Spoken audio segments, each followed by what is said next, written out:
প্রায় সময় তো ঘটনা বয়ান করে গোপালগঞ্জ আব্দুল জলিল ভাই চরমনের মাহফিলের তারিখে সে বসে পাগলারে দাওয়াত করছে চরমনের ময়দানে যাওয়া লাগবে।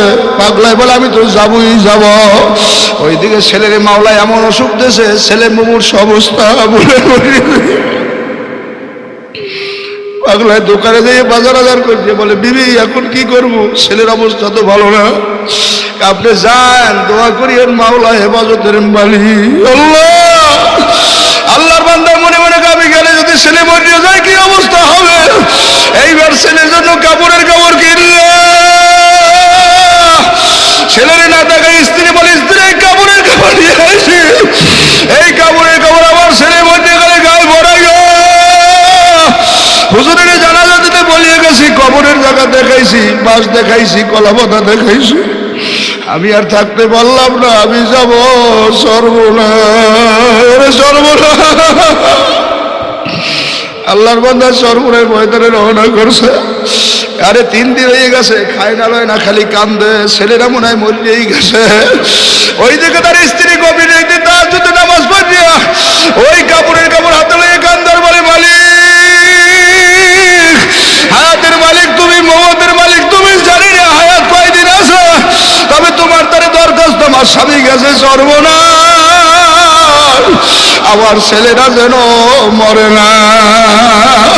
আল্লাহর বান্দায় 3 দিন মাহফিল শেষ করে মোনাজাত দিয়ে মনে মনে কয় আগে ছেলের কবরটা জিয়ারত করিয়ে লই। বাড়ির দরজার সামনে যে কবর দেখে না মসজিদের ধারে কবর দেখে না আল্লাহ বাগানের মধ্যে কবর দেখে না কি হইল বুঝলাম না।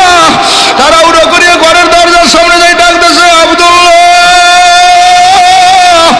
ডাক দেওয়ার সঙ্গে সঙ্গে সে অসুস্থ ছেলে দরজাটা খুললে আব্বারে গেল গেলে সময় করে বাবা তুমি আমার জন্য কাপড়ের কাপড় কিনে দিয়ে গেছো। আর কাল গোড়াইতে ঘুমের মধ্যে আমি দেখি একটা লোক আইসা একেবারে কালা মুখের মধ্যে অল্প কয়টা দাড়ি স্বপ্নে দেখে আমার গায়ে সর্বনার ভোল করি তোমার গায়ের মধ্যে আমি দোয়া করিয়ে দিচ্ছি আল্লাহ তোমার মাফ করিয়ে দেবে আর তুমি আল্লাহ বাসাইলে সর্বনার মাহফিলে ফাল্গুনে যাবা। কেমনে বুঝামু কি বুঝামু ডাইনে বাসাইয়ে দা কেমন মানুষ নাই চোখে বাড়ি পড়ে না দাড়ি কেমন না দাড়ি বাইয়ে বাড়ি পড়ে আওয়ামী লীগের বাড়ি পড়ে বিএনপির বাড়ি পড়ে এটা আমার তোমার বরকত না কোরআনের বরকত। রতনপুরের বাইরে কোনোদিন বাবু নাই 5 তলা 10 তলা মাদ্রাসা হইবে মাওলায় দান করছে নিয়ামত ধরিয়ে রাখো নিয়ামত দাতাগো চিহ্ন হিংসারিয়া দলাদলি করিও না সবসময় কান বারবা তত তৌফিকে থামবে তু তত তৌফিকে থামবে তু ইয়ামানা তয়ে যাবা থামবে তু। মালিক আমার কোনো যোগ্যতা নাই আমার কোনো শক্তি নেই আমার কোনো ক্ষমতা নাই সব ক্ষমতার মালিককে হয় না জবান খুলিয়ে জোরে ডাক দিয়ে কাউকে সবাই মিলে ধরে বলো কে ওই মাওলার নামে মজা আছে না না। মাদ্রাসার ছাত্ররা পাও ধরছি যারা মাদ্রাসায় পড়ো শুধু পড়লে আলেম হয় না এলেম তালাশ করে ওলামায়ে কেরামের মহব্বত করিও।